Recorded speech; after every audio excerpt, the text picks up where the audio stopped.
case briefs, and so much more. LSData's got what you're looking for.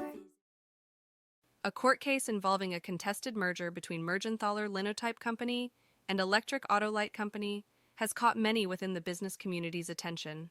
The case focused on a dispute launched by the minority shareholders of Auto-Lite, who argued that the merger was unlawfully represented to them, thus violating federal securities laws. The root of this complex legal wrangle lay in the proxy statement securing the merger agreement. This statement, endorsed by the minority shareholders, was alleged by the plaintiffs to have been deceptive.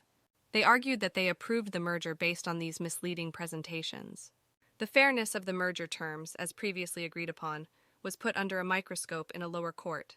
During this proceeding, the court decided to calculate fairness based on the comparison of each company's market value. Damages were then awarded based on the difference between the effective and fair exchange ratios.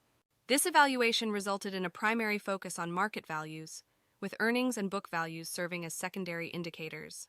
An appeal from this initial ruling escalated the case to the United States Court of Appeals for the Seventh Circuit. Judge Swigert, writing the majority opinion, reversed the lower court's judgment, asserting that the merger terms were actually deemed fair. However, in acknowledging a violation of federal securities law, the court also ruled the plaintiffs could indeed recoup some costs. These recoverable costs only extended to the point of the Supreme Court decision, and only if the plaintiffs could demonstrate that they brought about a common benefit for the former minority shareholders of Auto-Lite. On the flip side, the plaintiffs were held responsible for covering their own costs for the unsuccessful attempt to secure damages on the violation of the proxy statute. This high-profile appeal case was then sent back to a lower court for further review with the new ruling as guidance. Regardless of the outcome, the case served as a vivid illustration of shareholder rights and the mechanisms of a fair merger and acquisitions process within United States corporate law. Case briefs, and so much more.